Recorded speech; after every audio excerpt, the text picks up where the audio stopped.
When you do what you love, yoga, CrossFit, and lifting heavy things, you want to do it for life. Inside Tracker can help.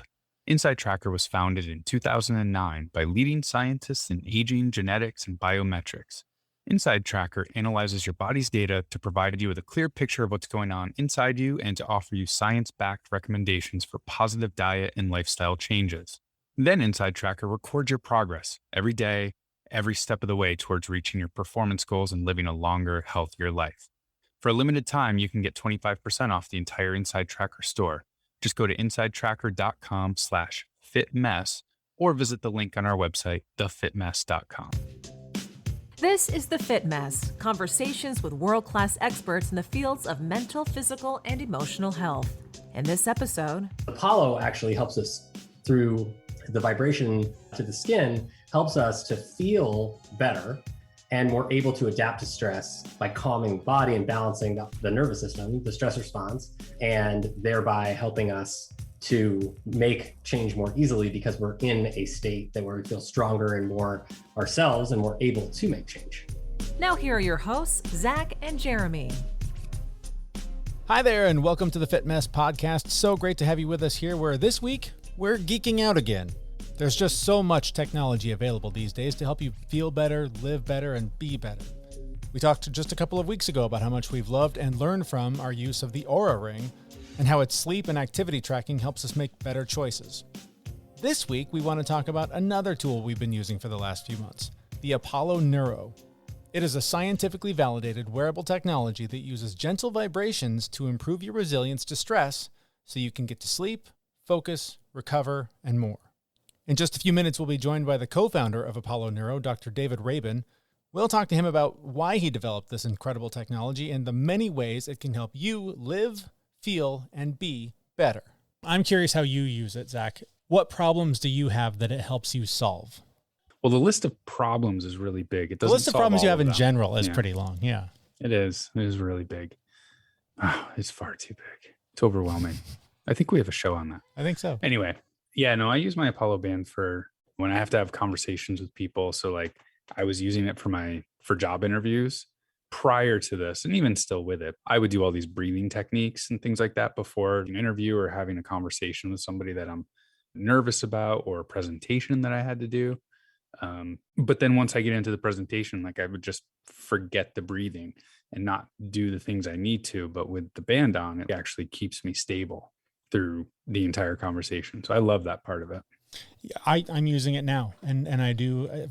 We've had these things for months now, and every time we record, I throw it on, and every time we do an interview, I throw it on, and I always have it in the social and open mode, because for me, being social and open does not come naturally. That's not just part of my DNA. So any help I can get nudging me in a direction that makes me more social and more open, I can definitely use that help.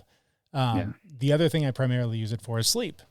It's pretty remarkable. When just being honest here, when I first started using it, I was excited about the sleep mode because I thought, this is great. This will really help me sleep. And it actually made my sleep worse for probably the first week that I tried it. Yeah. Like noticeably. I was like, wow, I just was not sleeping enough. I'd wake up a bunch during the night, felt bad when I woke up. But I was like, I'm not giving up on it. I'm going to keep trying. And I stuck with it. And now, especially since a couple of weeks ago, we were talking about the Oura Ring and measuring and tracking all of our sleep results, I can see a noticeable difference when I use it to help me sleep at night. So I use the full 2-hour mode all night to help me get better sleep. And I can see the numbers improve. The heart rate variability improves. The amount of sleep that I get, all of it is better when I'm wearing this thing. So the two pieces of technology that we've talked about in the last 2 weeks really play very well together. And so those are the main two things that I use it for. And again, a huge noticeable difference. Yeah. So use the social and open. I usually use the calm and focused one, which it gives me the same feeling as like doing 5 minutes of box breathing. Mm-hmm. It's very, very cool. I love that. I generally get better sleep when I'm wearing it, but I do have a weird problem in that it almost gives me insomnia. I can't fall asleep very quickly. So Really? So I actually showed my wife how to use it, and I would leave it off, and because she always comes in after I'm asleep. Uh-huh. So I showed her what to do with it, and I'd fall asleep with it, and she'd come in and fire it up while I'm sleeping, which occasionally woke me up. But once I'm asleep, I'm fine. That's funny. Anything that keeps my mind going keeps me awake. So. Yeah. Speaking of it being useful for the social and open stuff, whenever people are coming over or I'm going to any kind of a social function or have a work meeting or something, the work meeting is not the best example, but what it reminds me of is how I used to feel, what feels like years ago now, like I needed a beer to interact with other people. How it was just sort of that, like, help me let my guard down. And I feel like this has a similar effect where it's not like it changes my personality. It doesn't totally change who I am. It's that little nudge. And part of it, again, maybe it's just the fact that I'm putting on and I'm pushing a button and it's helping me set an intention to be more social and to be more open. But the science says that the vibration that it's giving your body is also contributing to all of the things that you need to actually reach that more relaxed space and that ability to be more social and interact with people. Yeah. And again, I can't say it enough. What it does a lot of the same things that breathing techniques and the relaxation pieces that I've learned over the years do, but it allows you to continue interacting, continue being you, and you have the benefit of all that stuff going on in the background, and you don't have to think about it. It truly is amazing. It's that thing where you don't always have time to listen to a relaxing song. You don't have time to do the breath work. You don't have time to meditate and get into a space where you're ready to go and interact with somebody or focus on whatever task at hand.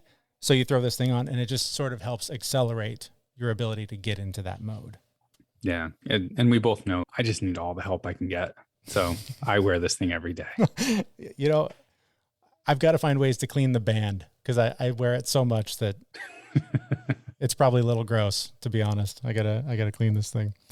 But yes, it's incredibly helpful. And so I had so many questions about how it does what it does, why it does what it does. And I was very lucky to talk with Apollo Neuro co-founder, Dr. David Rabin, about how it does what it does. Well, let's start really simply. What is the Apollo Neuro? What does this thing do? So Apollo is a wearable technology that is the first of the third and newest, most current generation of wearable technologies that delivers a therapy through the wearable to the body. And that therapy in Apollo is a wellness device. It is indicated for basically calming the body the same way that somebody holding your hand on a bad day would, or the same as taking a deep breath or getting a hug from a loved one or hearing your favorite song come on when you walk into a room on a bad day.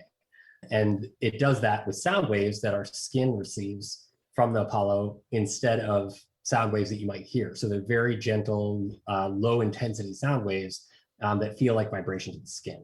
And the reason why Apollo is the third generation, which I think is worth noting, is that the first generation of wearables were pedometers, step trackers, and basic tracking technology that gave us a bunch of numbers that we then had to interpret and then make a decision to change our behavior around, right? Yeah. And the second generation is the really exciting new stuff that's out with Oura Ring and Whoop and Apple Watch and Garmin and many, many others, Fitbit, the new Fitbits, where they actually interpret the data for you. They interpret the numbers and then give you something to do, which can be really accurate or not so accurate depending on the person and the use. And then, but they don't actually do anything for you. They still require us to make the decision to change our behavior. Right. Whereas Apollo actually helps us through the vibration to the skin, helps us to feel better, and we're able to adapt to stress by calming the body and balancing the nervous system, the stress response, and thereby helping us to make change more easily because we're in a state that where we feel stronger and more ourselves and we're able to make change. That's something I think that has been talked about before. I'm not the first to bring this up, but the fact that this does not tell you what to do. It's not tracking anything. It doesn't keep track of how far I've walked or anything. This is literally, I guess, manipulating, for lack of a better word, my mood and helping me to manage my stress. Is that a fair description? Yes, with the exception of the word manipulating. Yeah, I was wrestling with that word. Sorry. No, it's okay. And the reason is because, maybe it's a little nitpicky, but we deal a lot in words, and manipulation implies that this is doing something to you that might be against your will or against your best interests or against what you want to do. And it's really quite the opposite in that Apollo makes it easier to do what you're trying to do. So by calming the stress response, what we call the sympathetic fight or flight response, which is active a lot of the time. It's meant to be active when we're running from a lion, or we're running out of air, or we have lack of food, shelter, et cetera, type of stress. But when we're getting too many emails, or getting overwhelmed from work, or too many responsibilities, or the news, or whatever, or we're in traffic, that's not when we want that survival sympathetic fight or flight response to kick in. And so Apollo, just like soothing touch or deep breath, reminds us that we're safe and we're not actually running from a lion, because we have time to pay attention to the feeling. And then that brings us back into the present, centers the mind back in the body. And that helps us transition from any one state to another, from wake to sleep, sleep to focus, bored to intensely focusing or meditating. Right. And it just kind of helps smooth out the transitions. Sure. So I'm wearing mine right now, and I've got it on the social and open mode. So what is it doing for me to help with this scenario? And how would this help someone who is otherwise kind of anxious in social situations or whatever? What is it actually doing to my body? So I'm using the same mode, by the way. Oh, I use funny. it for most times that I have to socialize or interact with someone else on an interview, because the social and open mode is like a clear sort of clear and focused, but also my attention is on you and what you're saying in the conversation. I'm in a slightly more present, more empathic listening state. And the best way that I can describe this to you is what I was like when I had a slight fear of public speaking before Apollo, which was that I would get on stage, or I would get into a discussion like this where I knew lots of people were listening, and I would be spending my time thinking about what the person I was talking to, or the people I was presenting to, were thinking about what I was saying when I was saying it. Right? Which is the biggest mistake and first mistake to make, that most of us make when we're doing any kind of public presentation. It's the same in social situations where we're trying to make friends, and we spend most of the time, instead of being ourselves, we're thinking about what somebody else is thinking about, how we're acting or speaking or what have you. And that, of course, makes us seem nervous or standoffish, and it takes attention away from what we actually want to be doing, which is focusing on having an empathic conversation with someone, or giving a talk or presentation or what have you. So the Apollo facilitates, just as if taking a deep breath would do in the same moment. It helps remind us that I'm just having a conversation. I have been doing this for years. I know how to do it. My body knows how to do it. I know what to say. I know how to talk, right? And that I don't need to worry about what other people are thinking about me right now. And so our attention becomes more focused on what it is we're actually doing, which is just having a conversation. Right. Now, I love mine. I've been wearing it for several months, and I've felt the differences. But it's interesting. I've heard you say on just now in other interviews that it's similar to taking a breath. So why is it beneficial for me to wear this device rather than to train myself? Hey, just take a breath when things get crazy. So it's absolutely better, and I would never say otherwise, to train yourself to do breath work. Right? Breath work is the best thing that any of us can do for ourselves at any time, to learn how to control our breath in the moment of stress. But the fact of the matter is that, and studies have been done on this, that it is extremely difficult to learn a new skill, and particularly to learn how to breathe and control our breath and get in tune with our breath when we're already stressed out. Right?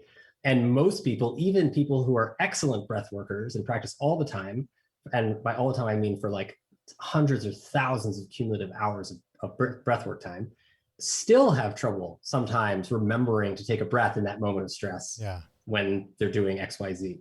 And so breathing is absolutely one of the most important skill sets that we have to work on for our own health. However, it is incredibly difficult to learn. It can be when we're already in these stressed out states. So again, having a nervous system lubricant, right? If you think about it, or a little nudge that helps our bodies get into a state that reminds us that we're calm enough to take a breath, right? And so it's almost like, for those of us like myself and maybe you, who never had the benefit of learning breath work when we were young, when that would have really been the time to teach it as a coping strategy, it's harder for me to learn now. And so Apollo helped me learn how to get the benefits of breath work in my day-to-day.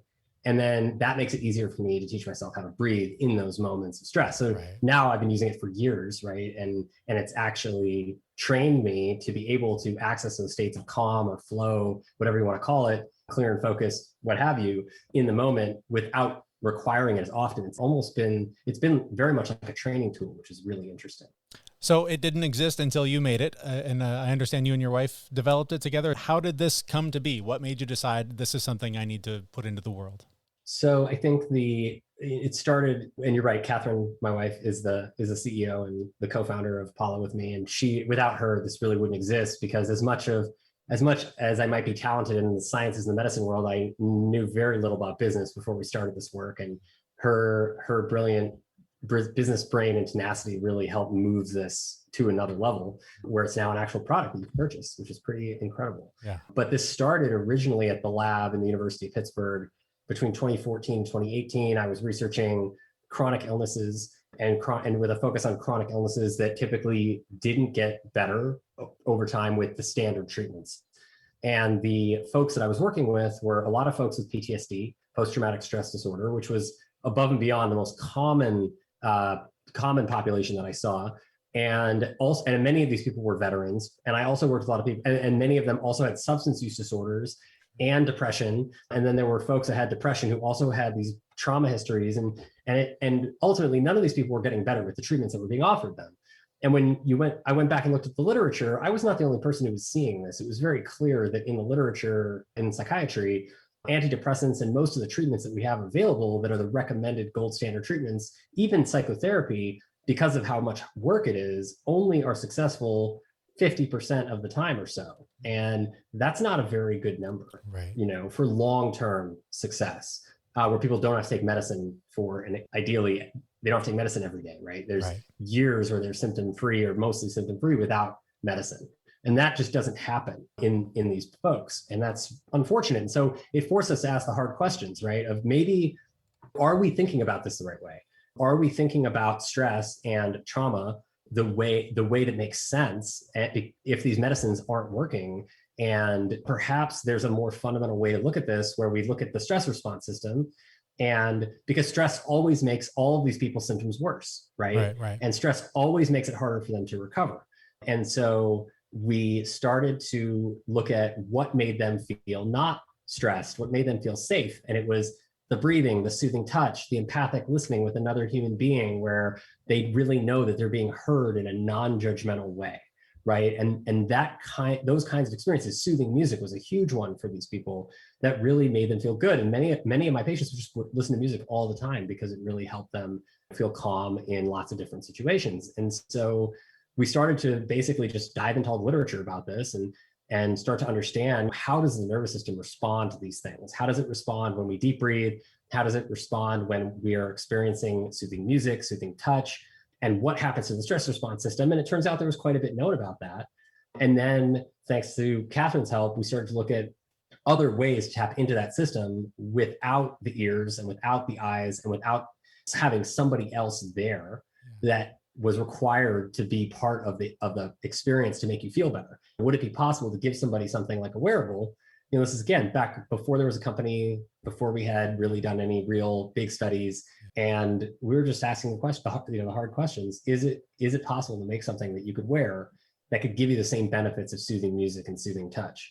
And then over time, years of research and experimentation later, we figured out that absolutely there are certain rhythms that the skin feels as soothing that induce a very similar response in the body to deep breathing or somebody holding your hand on a bad day or a great song.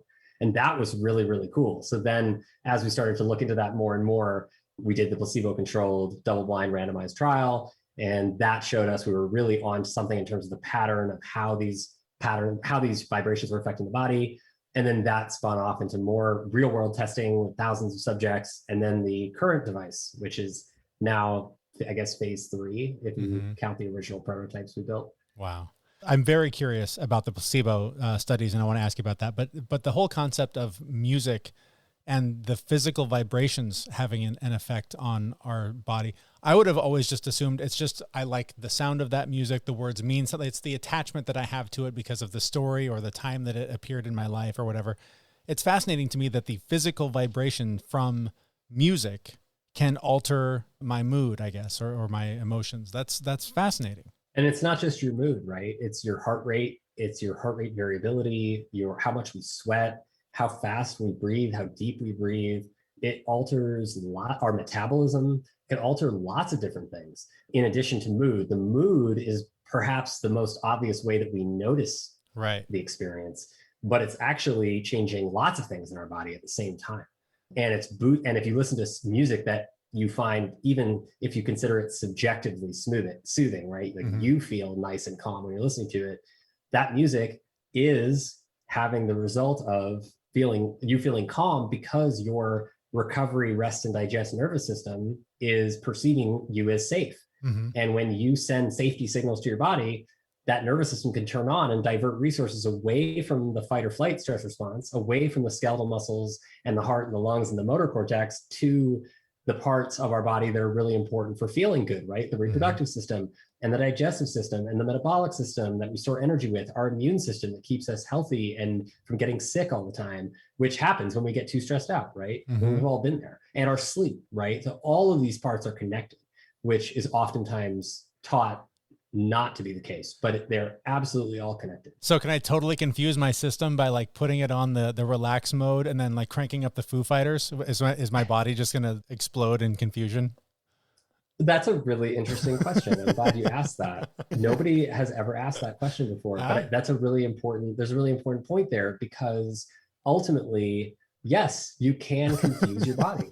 And the goal and what you're describing actually is what most people experience on a regular basis, is that type of confusion, because there's so much incoming stuff from all different kinds of inputs, whether, again, like our family, our responsibilities, the news, our work responsibilities, and the traffic, and all of the things, and the sounds around us, the construction, right? All of that stuff is feeding us sensation.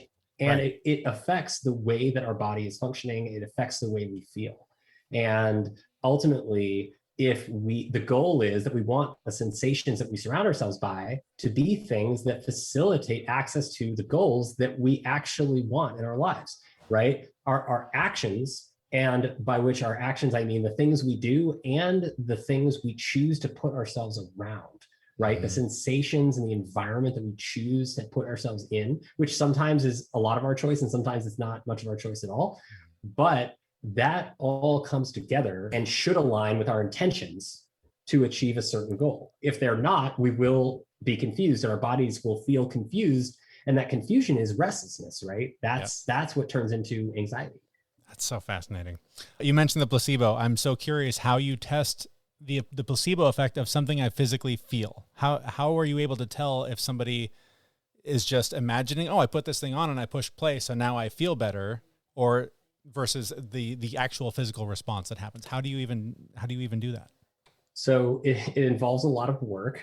Number one, it's not easy to do, but when we started working on Apollo, we had the benefit of one of the best cognitive neuroscience laboratories in the country that had an electromagnetically shielded room with EEG brainwave measurement tools and heart rate and EKG measurement tools and respiratory bands and pupillometry. We measured pupil responses and physical movement and and sweat from the body. And we could do all of this in tandem, in time, right? So as the body changes, you can collect a signature from each of these different metrics in time with how people are saying they feel. And then you deliver to the body different vibration patterns, some of which are the vibration patterns that made it into the current Apollo. And other ones were vibration patterns that didn't, which were not layered in the same specific way that we found made the Apollo vibrations work. And so the pattern was very different. And the placebo are what we call active controls, because they're not just placebo, right? All vibrations, as we're just talking about, do something to the body. So they are changing the body. And one was a pattern that had been studied in the literature that had been known to help people feel more calm, subjectively speaking, which was a very slow tapping vibration. And the other one was a cell phone buzz, basically, vibration, which is known to notify people and make them more alert. And nobody knew what patterns they were getting. And then there were also no vibration conditions. Nobody knew what patterns they were getting, and even the researchers didn't know what patterns were being sent to the subjects at any given time during a task, because they're all randomized and blinded. And so each user would then go through the same cognitive tasks over and over and over again and do each condition multiple times with all of these different patterns of vibration or no vibration or Apollo Mm-hmm. vibrations. Yeah. Interesting. You mentioned tapping, and that is something that I haven't gone to someone who facilitates the tapping therapy, but I've read a little bit and done just very 101 stuff on myself. Is there room for that in what you're developing? Do you see a way to blend sort of that tapping therapy with what you're doing? Is there another device that could be developed that does what tapping does? It's a good question. We have, I mean, so one of the other ways that I think tapping is referred to is EFT, Yes, which is sorry. an emotional freedom technique. Yes. And it works in a similar way Mm-hmm. to the way that Apollo works in terms of calming and moving things around in the body, in the nervous system.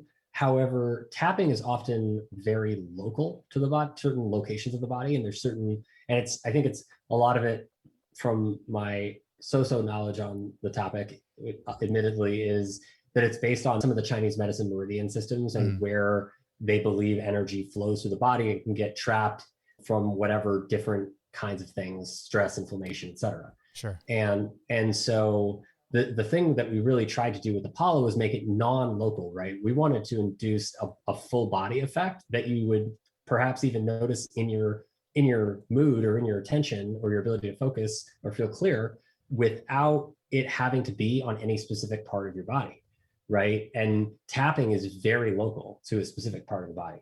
Right. So Apollo can be worn on the wrist, can be worn on the ankle, you can put it on your chest, you can put it on your neck, your back, your head. People use it on lots of different locations and get benefit from it.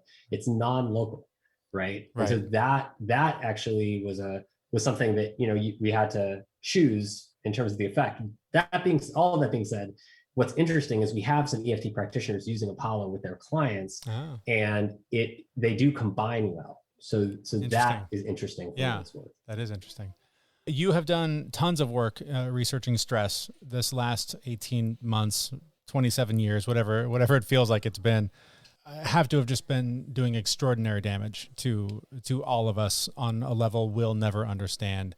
Can you try and put into perspective what the pandemic, multiple lockdowns, political strife, racial reckoning, like everything that we have gone through in the last year and a half? I don't understand it. I don't understand how we've gotten through it and the damage that it's done. Can you kind of paint a picture of where we are now versus where we were then because of the stress we've all been under? I could do my best. It's a simple, 30 seconds, please. I think so. There's absolutely no doubt that this has been an incredibly difficult year for almost all of us, and that, or year plus, right? And that there is probably more difficulty, more challenge to come. That being said, the humans, as we are, Homo sapiens, are the most adaptive creatures on the face of the earth. We are the most resilient, the most able to bounce back and overcome challenge, and in large part do so by working together, through our collaborative nature is actually why we've been able to overcome so much more challenge than any other species, which is pretty incredible. That is something that we can't forget when all the stuff is going on, right? There's all of this craziness in the world that's going to happen, and that's happened, and that's currently happening, that is going to continue to take our attention away from the fact and that we are super adaptable creatures, right? And this is, if you're gonna narrow down humanity to one thing, to really like one core strength, it is adaptability, adaptation. So ultimately, these stressors, these challenges that we face, many of us have challenges in common. There are also many times where those challenges feel incredibly unique to us. And I think the solace that I can offer is that everyone is challenged in their own way, and those challenges can be also seen as opportunities to grow from. For sure. Without challenge, it's really, really hard for us to grow and to become stronger. And no matter how I don't know how to say. You can swear. Go for it. No matter how shitty our experience might seem in the moment, there are always things that we can take away from it that we sometimes don't realize for a long time, that are incredible learning opportunities to become stronger, better versions of ourselves. And again, these are things that we may not be able to see in the moment, and oftentimes we can't, but they're always there. And it's really our goal. I think the goal is to do everything we can to support each other and to get through these challenging times, right? Humans are incredible adapters on our own, but the reason why we are the governing species of this planet is because we work together. And that's our arc. That is the thing that we do better than anyone else. And that's what we can't forget. So the biggest damage that's being done right now that I think, is I'd be remiss if I didn't mention, is division in and of itself. The polarizing division that is going on to separate us, to make us feel like some of us are better than others, or some of us are right and some of us are wrong, or whatever, is really the most damaging thing, because that is what stops us from accessing our true strength, which is collaboration. Yeah. And we have an entire part of our brain, an entire strip of our brain that most other animals don't have, that is entirely dedicated to empathy and collaborative connected work. And that's called the insular cortex, particularly the anterior insular cortex, which is one of my favorite parts of the brain. But as you might be able to tell, but this is, it's a hard question, but I think thinking about it from the standpoint of evolutionary biology and why we are the way we are and how we got here is really important, because that's how we remember who we are and what our roots are and what our real ability is to overcome these incredibly difficult times that we're in right now. That's a great answer. And I'd like to end there, but I did want to ask you one more thing if I can. And it's just, you've mentioned breath work as a vital tool to manage wellness. Obviously the Apollo band is another tool. What are like 2 or 3 from really basic to kind of extreme, you'd have to go somewhere special, things that you would suggest people try to sort of manage their stress levels? So I think, so of the easy things to do, I would say Apollo and soothing touch are the 2 best things, hands down, of the easy stuff to do.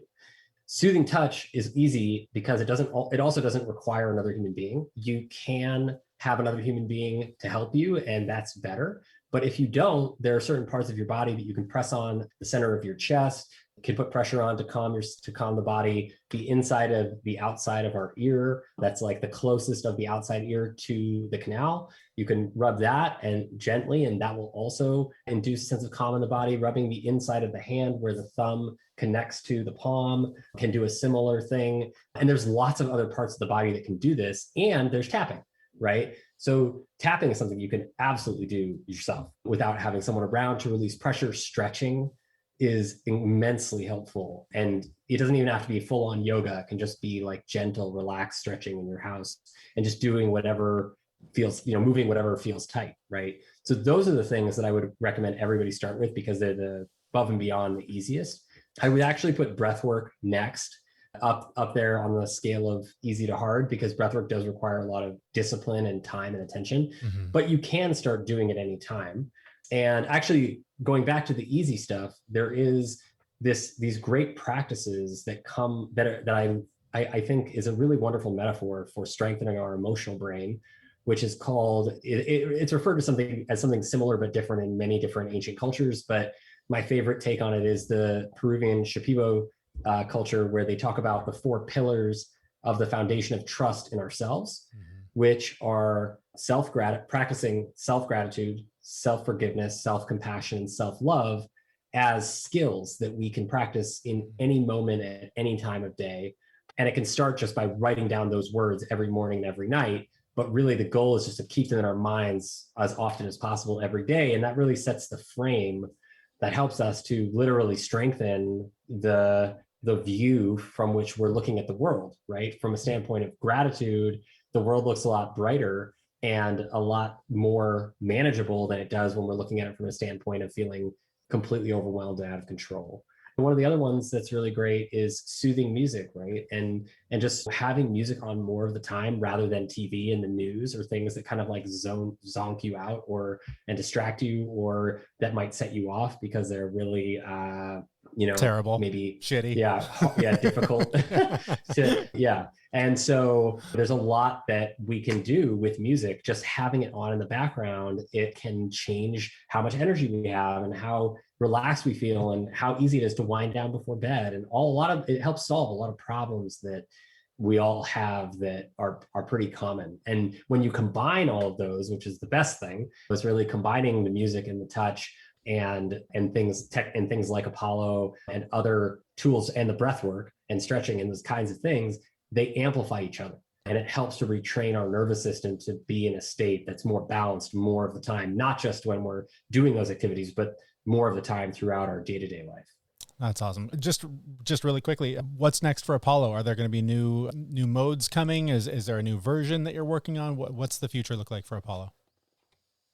So the future is bright. We have lots of stuff coming. We just released a new product, actually, which is the Twilight Apollo, which is my favorite. And there will be new, of course, software updates coming out regularly for the devices that are currently out, which is exciting. And I think I can't go into too much detail, but what I can say is that the software that is coming is going to be increasingly focused on personalizing the experience to the individual in several different ways. That is all based on the great feedback that we've gotten from our users. And so we have we have tens of thousands of users out there contributing information to us about their experience that help us make a better product. And we really appreciate that. Awesome stuff. I'm going to leave it there. Thank you so much for your time and for the work you guys are doing. It's really important. And I'm glad we got this opportunity. Thanks for having me. It was a pleasure.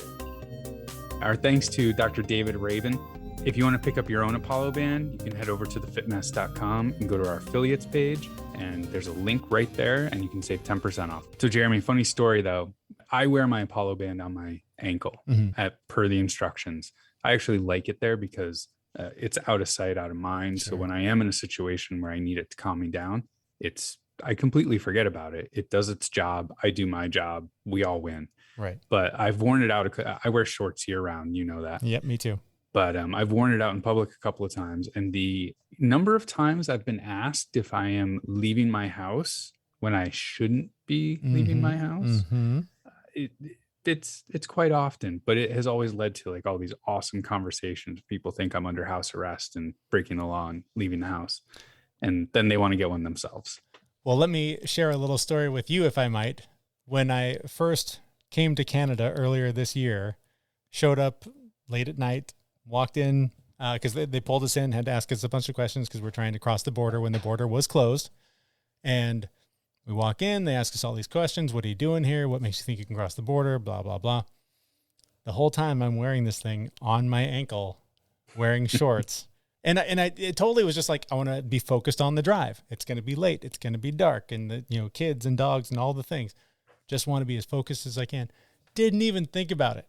And so the guy's asking, he's like, well, I got to ask you about that thing on your ankle. And I was like, oh shit. How do I explain this? So then I'm trying to explain to him like, yeah, it's this like vibration sonic thing that helps me stay focused. And he's like, relax. It's fine. I know it's not a house arrest bracelet. Those things are a lot bigger, but I had to ask because you show up wearing a thing on your ankle, trying to cross the border.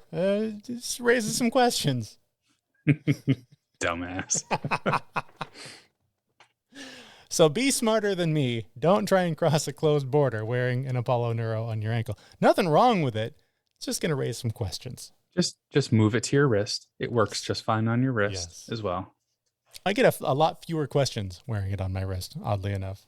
So one other thing I really like my band for is it has a rebuild and recover setting too, that I like to put it on right after like a good workout. And I think it helps kick my body into gear to start rebuilding all the tissues that I need from the workout that I potentially destroyed. I love that setting. That one's awesome. Yeah, I've used that one a bunch myself. And one important thing I want to point out here, and he acknowledged it in the interview, is that a lot of the things that this amazing device does, you can do on your own. You don't have to spend the money to buy this device to do the things that it does. A little breath work, a little meditation, a hug, or just some affection from a loved one. All of these things are equivalent to these things that you can do naturally. However, those things are not always available. You can't always turn on the music you want to listen to. You can't always get the hug that you want to get. You can't. Not without getting in big trouble anyway. Yeah, especially with HR. Don't even get me started. But I just think it's amazing that they have created this thing that can make it a little bit easier to tap into those things that you need to be a little more relaxed, be a little more social, sleep a little better, And so I just can't recommend it enough. I love it. So if you want to grab yours, like Zach said, 10% off on our website, thefitmess.com. Click the affiliates link and it'll take you right to the appropriate page. All right. Well, Jeremy, I'm going to say we call it quits for the day because I need to go turn on a different mode for my Apollo band called Relax and Unwind, which is, to me anyway, it's almost like drinking a glass of wine before bed, right? I love it. It's 60 minutes, totally brings me down, and I'm ready for bed so that my wife can surprise me later by turning my Apollo band on. Oh, by turning the Apollo band on. Okay, I was curious where we were going with that one. Exactly, the Apollo band. For me, I'm going to throw it on Rebuild and Recover because after working with you on this, I need all the recovery I can get. That's like the third time I've heard that today. Huh. Must be something wrong with other people. Must be everyone else. All right, everyone else, go to our website, thefitmess.com, subscribe on whatever podcast player you're using. Follow us on social media, whichever channel you like the most, and subscribe to the newsletter so you never miss an update about the show. Thank you so much for listening. We will be back next Wednesday with a brand new episode at thefitmess.com. See you, everyone. We know this podcast is amazing and doesn't seem to lack anything, but we need a legal disclaimer. Prior to implementing anything discussed in this podcast, it is your responsibility to conduct your own research and consult your physician. You should assume that Jeremy and Zach don't know what they're talking about, and they're not liable for any physical or emotional issues that occur directly or indirectly from listening to this podcast.